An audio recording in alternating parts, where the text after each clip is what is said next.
नमस्कार, आपण पाहत आहात बुलढाणा जागर न्यूज नेटवर्क। 31 जानेवारी हा दिवस मानवमुक्ती दिन म्हणून साजरा करण्यात यावा असे मत पत्रकार रणजितसिंग राजपूत यांनी मांडले। पत्रकार संरक्षण समितीने आयोजित कार्यक्रमात ते बोलत होते। विशेषण वापरावं हा जगभरातील विचारवंतांना, जगभरातील अभ्यासकांना प्रश्न पडतो। त्यांना घटनेचे शिल्पकार म्हणावं, त्यांना विचारवंत म्हणावं, त्यांना अर्थशास्त्रज्ञ म्हणावं, त्यांना धर्मशास्त्रज्ञ म्हणावं, त्यांना दृष्टी विचारवंत म्हणावं, चळवळीचे जनक म्हणावं, की त्यांना पत्रकार म्हणावं। इतके सगळे विशेषण, इतक्या सगळ्या गोष्टींमध्ये, इतक्या सगळ्या क्षेत्रांमध्ये अफाट ज्ञानाचा अथांग सागर।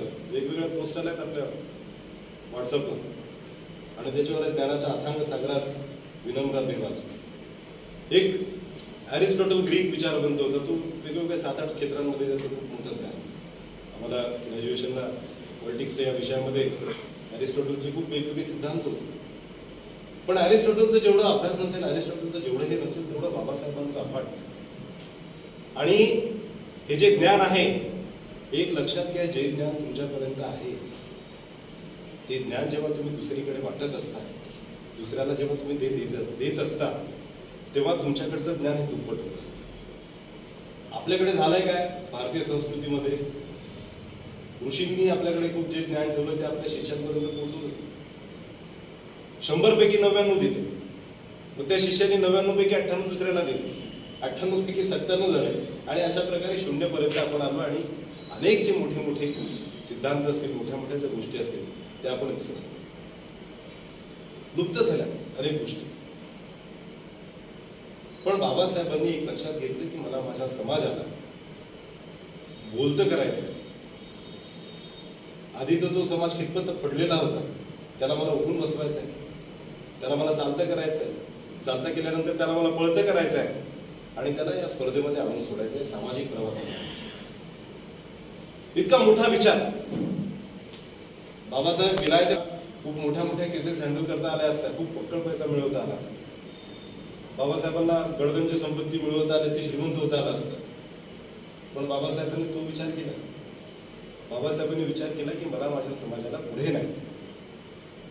हा जो समाज आहे, ज्या समाजाकडे अजूनही हीन भावनेने बघितलं जातं, त्याच्यामध्ये सुधारणा होत आहे, पण मी मोठ्या धाडसाने या ठिकाणी सांगेन की अजूनही काही ठिकाणी आपल्या या समाजासोबत दुजाभाव आणि हीनभावने त्यांना बघितलं जातं।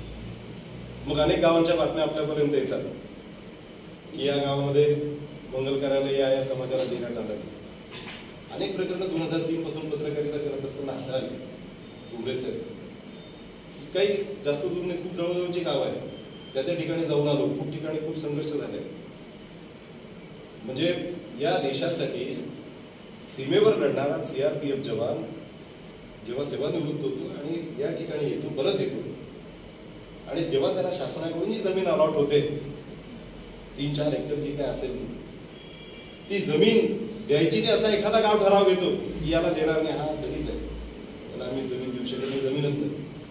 जास्त जुनं प्रकरण आहे, 2004-5 मधलं आहे ते प्रकरण। आम्ही सगळ्यांनी हाताळलं, काही पत्रकार आहेत त्या ठिकाणी, पत्रकारांनी खूप चांगलं उचलून धरलं, पेड न्यूजवाले पण पत्रकार आहेत, सतीश दादा, पण अशा पद्धतीने चळवळीला पुढे घेऊन जाणारे पण पत्रकार, आणि त्याला न्याय मिळवून देण्याचा प्रयत्न केला। धाड सर्कल मध्ये एक गाव आहे, मी नाव घेत नाही, तुम्ही लगेच शोध सुरू करा, नाव घेत नाही, फक्त सांगतोय, हे प्रातिनिधिक स्वरूपातले उदाहरण आहे की अजूनही या समाजामधून काही जणांच्या डोक्यामध्ये जी घाण आहे, या उपेक्षित, या समाजाला उपेक्षित समजण्याची, या समाजाला दलित समजण्याची, ते अजूनपर्यंत गेलेली नाही। त्या ठिकाणी त्याला मुलीचं लग्न होतं, त्याला मंगल कार्यालयात त्या जी शाळा आहे ती दिलीच नाही, रिकामी राहील, पण शाळा देण्यात येणार। DYSP, SP, काही पत्रकार, पोलिसांची कुमक सगळे त्या ठिकाणी गेले। एक शांतता समितीची सभा झाली, तेव्हा तत्कालीन जे तहसीलदार बगळे साहेब होते, त्यांनी खूप चांगली भूमिका होती, आणि अशा पद्धतीने ते सगळं हे आपल्याला प्रकारचे मार्ग असतात। जेव्हा जवळपास 5000 वर्षांचा जो इतिहास आहे आणि 5 वर्षांच्या इतिहास 5000 वर्षांच्या इतिहासामध्ये ज्या समाजाला नेहमी पायाखाली ठेवण्याचा प्रयत्न केला, त्या समाजाला मला शिक्षित करायचं, त्या समाजाला मला जाणतं करायचं आहे, त्या समाजाला मला जागृत करायचं आहे, असा विचार घेऊन जेव्हा डॉक्टर बाबासाहेब उतरले तेव्हा त्यांनी पहिला काय ठरवलं असेल की मग यांना आता मी कसं जागृत करणार.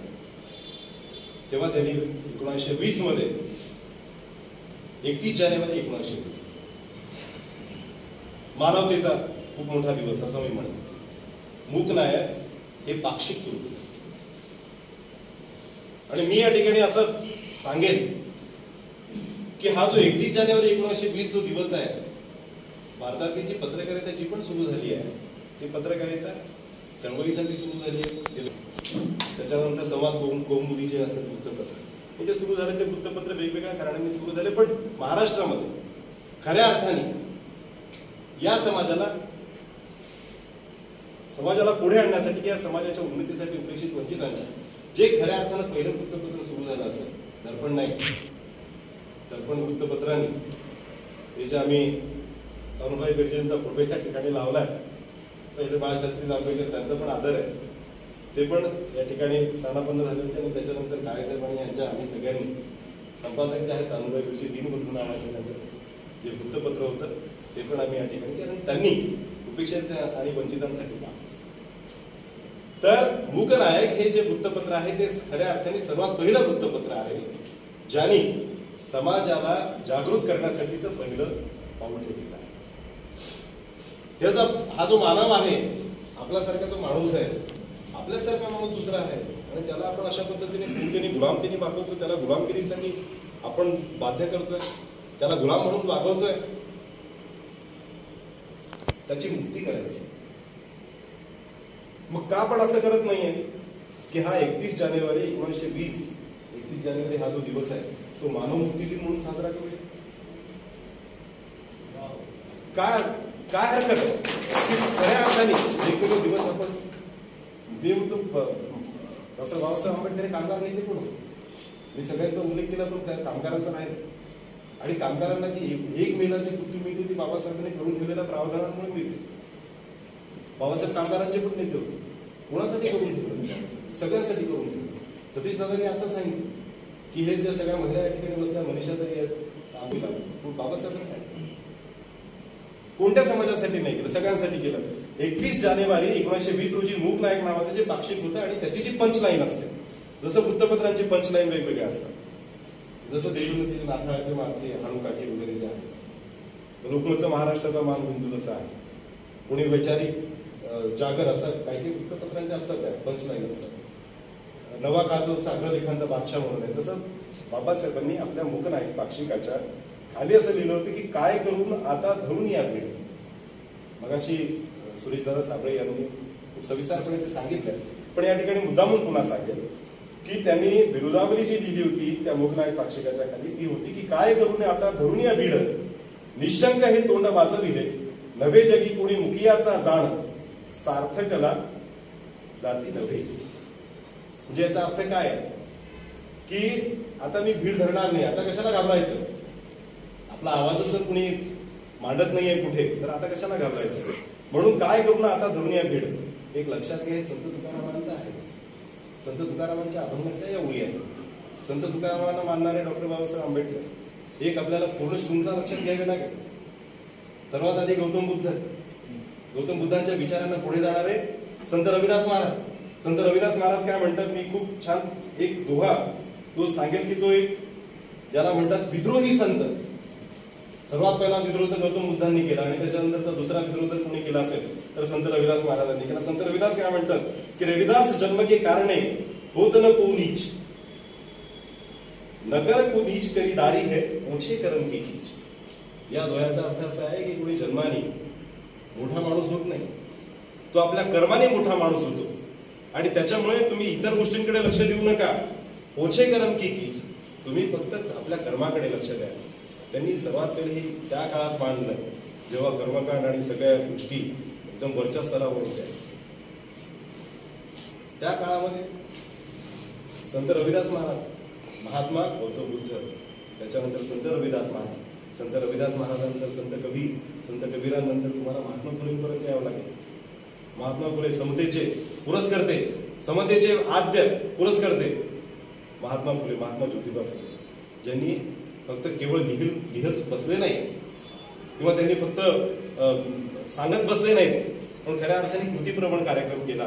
अस्पृश्यांसाठी आपल्या घरातली विहीर खुली करून देणाऱ्या महात्मा ज्योतिबा फुले. आणि केवळ ते थांबले नाहीत, बायकोला शिकवलं. बायकोनी पण शेड मातीचे सगळं गोळे अंगावर घेतले. आणि त्याच्यानंतर लोकशाहीर अण्णाभाऊ साठे, संत तुकाराम महाराज, त्याच्या आधी संत तुकाराम आणि त्याच्यानंतर लोकशाहीर अण्णाभाऊ साठे. संत तुकाराम महाराजांना गुरु छत्रपती शिवाजी महाराज त्यांना गुरु मानायचे. संत तुकाराम महाराज, छत्रपती शिवाजी महाराजांची समाधी कोणी शोधून काढली? महात्मा ज्योतिबा फुलेंनी शोधून काढली. महात्मा ज्योतिबा फुलेंना गुरु कोण मानतं? बाबासाहेब आंबेडकर. ही सगळी शृंखला आपल्याला लक्षात घ्यायला आणि या शृंखलेनुसार आपल्याला जावं लागेल, तेव्हाच खऱ्या अर्थाने समता प्रस्थापित होईल. हे सगळे हेवे दावे हे सगळं सोडून द्या. वेगवेगळ्या जाती धर्मातले जे आपले मधामधात काहीतरी उफाळल्या जातात, काही गोष्टी येतात, त्या गोष्टींना बाजूला करायचं असेल तर त्याला हा जो सगळी शृंखला आहे ही सगळी सांगा आपल्याला. मी होतो मूकनायक पाक्षिकावर. मूकनायक पाक्षिकाचं काम स्वतः बाबासाहेबांनी केलं. तेव्हा कोणी काही कार्यकारी संपादक त्यांनी ठेवला नाही. कसं काय ठेवणार? पैसाच खिशात नव्हता. कुणाला कसं काय ठेवायचं? प्रूफ रीडर नाही, कोणी नाही. स्वतः बाबासाहेब लिहायचे. सगळेच्या सगळे रकाने स्वतः बाबासाहेब लिहायचे. खूप मेहनत त्याच्यावर घ्यायचे. आणि मूकनायकामधून खऱ्या अर्थाने त्यांनी जो हा वेदनेचा हुंकार आहे तो म्हणला, शोषितांच्या वेदनेचा हुंकार. त्याच्यानंतरची गोष्ट आहे, बाबासाहेब 1923ला विलायतेला पुन्हा गेले फॉरेनला. त्याच्यानंतर मात्र अजून मूकनायक मूकनायक बंद पडल्यानंतर बहिष्कृत भारत त्याच्या 4 वर्षांनी 3 एप्रिलला बहिष्कृत भारतची स्थापना त्यांनी केली.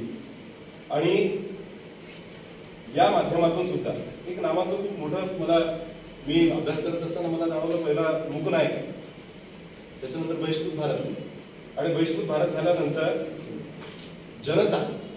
एक नावांची उतरण लक्षात घ्या कळायचं मला की पहिलं काय बहिष्कृत भारत एकदम जोरदार पण प्रखरपणे विरोध. त्याच्यानंतरचा आलाय सर्वात पहिले मूकनायक, बहिष्कृत भारत आणि त्याच्यानंतर आलाय जनता. आणि जनतेनंतर त्यांनी जवळपास 24 नोव्हेंबर 1930 रोजी याची स्थापना झाली होती जनता या पाक्षिकाची. त्याला साप्ताहिकामध्ये कन्वर्ट करण्यात आलं 1931ला. आणि त्याच्यामधली पंचनामे खूप छान होती, जी आपण सगळेजण अजूनपर्यंत सगळेजण वापरतो, की गुलामाला गुलाम असल्याची जाणीव करून द्या म्हणजे तो बंड करून देतो. पण आपल्याला जाणीवच होत नाही, आपल्याला माहितीच नाही की आपण गुलाम होतोय. याचे सगळे कृषी कायदे होते ना, 3 कृषी कायदे, ते गुलामगिरीकडे नेणारे शेतकऱ्यांना गुलामगिरीकडे नेणारं पहिलं पाऊल. 700 बळी शेतकऱ्यांचं. तरुण मुनी श्री सागर यांची कथा सगळ्यांना माहिती आहे. एक गाव होतं, गावामध्ये आग लागते आणि सगळेजण आपापल्यापर्यंत आग विझवण्याचा प्रयत्न करतात. त्याच्या बाजूला एक झाड असतं, त्या झाडावर एक चिमणी असते. ती चिमणी आपल्या चोचीमध्ये पाणी घेते आणि त्या आगीवर टाकण्याचा प्रयत्न करते. त्याच्यानंतर एक कावळा कुत्सितपणे तिच्यावर हसतो. त्या दुसऱ्या टांगेवर बसलेला असतो त्या झाडाच्या आणि त्याला म्हणतो, तुझ्या चिमणीतल्या चोचीत जेवढा पाण्याचा थेंब आहे त्याने ही आग विझेल का? काय करते तू मूर्खासारखं? तेव्हा ती चिमणी मोठं चांगलं उत्तर देते. आणि ते उत्तर अनेकांना प्रेरणादायी आहे की जेव्हा जेव्हा या गावचा इतिहास लिहिला जाईल, मला माहिती आहे की माझ्या चोचीतल्या थेंबाने, पाण्याच्या थेंबाने हे आग विझणार नाही, पण जेव्हा जेव्हा या गावचा इतिहास लिहिला जाईल तेव्हा तेव्हा माझं नाव आग लावणाऱ्यांमध्ये नाही, आग विझवणाऱ्यांमध्ये नाही. ही ती उत्तर देते. आणि त्याच्यानंतर एवढीपर्यंत कथा आपल्याला सगळ्यांना माहिती. पुढची कथा मला माहिती. पुढची कथा काय आहे ते झालं. त्याच्यानंतर ती खूप फेमस झाली चिमणी. सगळ्या गावकऱ्यांना वाटलं काय पॉझिटिव्ह विचारसरणी असते ही बाई. तिला म्हणून तुम्ही निवडणुकीमध्ये उभे राहा. चिमणीला म्हणतो. चिमणी म्हणे नाही आठवडे घेतले, मला माझं काही काम नाही, माझं हे असं नाही. तुम्ही निवडणुकीत उभे राहा. तुम्ही नाही प्रचंड मतांनी राजकारणाचं पाणी लागलं, लोकांकडे लक्ष दिलं, आग विझवणं बंद झालं. 4 वर्ष तसेच गेले. मग निवडणुका जवळ आल्या, आता काय करावं? तिला वाटतं आता पुन्हा निवडून यायचं, आता काय केलं पाहिजे? एक गृहमंत्री नेमलेला होता चिमणीने. गृहमंत्रीचं तिचं डिस्कशन झालं की आता तू एक काम कर, तू आता पुन्हा आग लाव. गृहमंत्र्यांना फरमान सुटलं, चुपचापणे आग लावून टाक पूर्ण गावाला. मग गृहमंत्री गेले आणि पूर्ण व्यवस्थितपणे आग लावून टाकली. आता आपण विसरलो पुन्हा, आम्ही विसरायचं नाटक सगळं. मग गृहमंत्री आले, आग लावली, हा अजून काही बळी जाऊ. असं करता करता करता वेळ गेला 700 बळी गेले. क्या बात है, 700 बळी गेले. आणि ती चिमणी पुन्हा मग आली गावात आणि आग विझवा, आग विझवा, आग विझवली आणि सांगितलं की वी विल यू, ज्यांनी कुणी आग लावली आहे ती मी आता विझवली आहे. आणि हे जे सगळे आगीमध्ये हुडपळले त्यांना धमकी धमकी इतके लाख मदत, सगळ्यांचे गुन्हे माफ, आणि सगळ्यांना मी आता मोबदला पण मिळणार, कोणाला नोकरी देणार. सगळे खुश. त्यांना माहितच नाही की आपण गुन्हामाफ म्हणून, जनतेला माहितच नाही की कशा पद्धतीने हे सगळं झालंय. चिमणी पुन्हा निवडणुकीत उभी राहिली.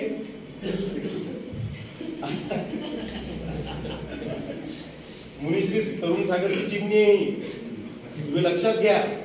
ही चिमणी पुन्हा उभी राहिली आहे, उभी राहिली आहे. 700 बळी गेले. आता तुम्ही लक्षात घ्यायचंय चिमणीला पुन्हा निवडून द्यायचं याचा, या कथेचा आणि सध्या देशामध्ये उद्भवलेल्या कथेचा जर काही सहयोग असेल, काहीतरी एकत्रित येत असेल तर तो निव्वळ सहयोग समजावा. ही माझी जबाबदारी नाही. जर तुम्ही तसा अर्थ लावत असाल तर लावा. पण मित्रांनो, मी असं म्हणतो की या सगळे जे 2-3 वृत्तपत्र आहेत, त्या वृत्तपत्रांच्या माध्यमातून बाबासाहेबांनी जे पेरलंय, जे जाणीव जागृतीचं बीज पेरलंय, आणि त्याच्या माध्यमातून जी मोठ्या प्रमाणावर एक जनजागृती आपल्या दलितांमध्ये, गुलामाला गुलाम असल्याची जाणीव म्हणजे तो बंड करून हे सगळं, आणि त्याला खऱ्या अर्थाने कळत आणि तो समोर 1955 पर्यंत हे वृत्तपत्र साप्ताहिक म्हणून चालले, जनता नावाचं. आणि जवळपास 4 फेब्रुवारी 1956 त्याचं नामकरण केलं. म्हणजे आपण मोठा, मी अभ्यास करत असताना मला जाणवलं की जनता नावाचं जे साप्ताहिक होतं, जे आधी पाक्षिक होतं, त्याचं नंतर साप्ताहिक झालं, ते 4 फेब्रुवारी 1956 त्याचं नामकरण बाबासाहेब करतात प्रबुद्ध भारत. सुरुवातीला मूकनायक, नंतर बहिष्कृत भारत, त्याच्यानंतर जनता, आणि जनतेनंतर येत आहे की प्रबुद्ध भारत. आणि 4 फेब्रुवारी 1956 नामकरण करतात. 14 ऑक्टोबर 1956 बाबासाहेब दीक्षा. फेब्रुवारी आणि ऑक्टोबर याच्यातला जो 7-8 महिन्यांचा कालावधी आहे, तुम्ही लक्षात घ्या काळाची पावलं काय असतात. ही जी मोठी माणसं असतात त्याचं नाव त्यांनी का प्रबुद्ध भारत केलं असेल? बाबासाहेबांना माहिती होतं आपल्याला. तेव्हाच ठरवलं असेल बाबासाहेबांनी की आपल्याला आता बुद्ध धर्म जे आहे त्याची दीक्षा घ्यायची, आणि त्या दृष्टिकोनातून जनता नावाचे जे आपल्या साप्ताहिक त्याचं नामकरण करून त्यांनी प्रबुद्ध भारत केलं. अर्थात म्हणजे दुर्दैवाने काही दिवसांनी डिसेंबरमध्ये 6 डिसेंबर आपण 1956 बाबासाहेबांचं महापरिनिर्वाण. पण बाबासाहेबांनी जे आपल्याला सगळ्या विचारांचा ठेवा दिला, आणि बाबासाहेबांनी जे सगळं लिहून ठेवलं, खूप लेखन बाबासाहेबांनी खूप मोठे होते. त्या वृत्तपत्रांमध्ये वेगवेगळ्या विषयांवर ते लिहायचे, प्रासंगिक म्हणून लिहायचे, काही आजकालचे प्रश्न या सदरामध्ये पण लिहायचे. बाबासाहेब खूप मोठं काही काही लिहिलेलं बाबासाहेबांनी, आणि ते सगळं आजपर्यंत आपल्या समोर. सतीश दादांनी म्हटलंय, नाही मला वाटतं निरंजन जाधव सरांनी बोलता बोलता, हा जो गाडा आहे हा मागे जाता कामा नये. त्याला पुढे नाही नेलं तरी चालेल, पण हा मागे जाता कामा नये. आता मी मोठ्या धैर्याने, आणि कुटुंब आहे, कुटुंब म्हणून चर्चा करतोय, याला अदरवाईज कोणी घेऊ नये, की या समाजामध्ये सुद्धा दुर्दैवाने मुंबईचं मला म्हणायचं की जाती आणि पोट जातीमध्ये मोठ्या प्रमाणात की मी फक्त बुद्ध आहे किंवा मी फक्त दलित आहे असं म्हणून कोणी समोर येताना, म्हणजे मॅक्झिमम लोक आहेत, पण अजूनही म्हणजे एक उदाहरण माझ्यासमोर, ज्वलंत उदाहरण मी मला सांगतो. आता माझे मिसेसची माझं चर्चा होत असते, मला सांगत असते आता तिच्याकडचं जर कोणी असलं जेन्स आहे, कोणाला मुलगी बघायची, कोणाला मुलगा बघायचा आहे, मग तेव्हा मग आपण सांगतो की माझा धमका मित्र आहे, त्याचा भाऊ आहे, ती मला विचारते की ते कोण आहे, ते बहुतेच आहे, नाही ते दुसरं कोण आहे म्हणतो की ते म्हणजे कोण आहेत, म्हणजे जवळपास 5-6 वर्ष आधीची गोष्ट आहे. तिने मला सांगितलं की मग नाही ते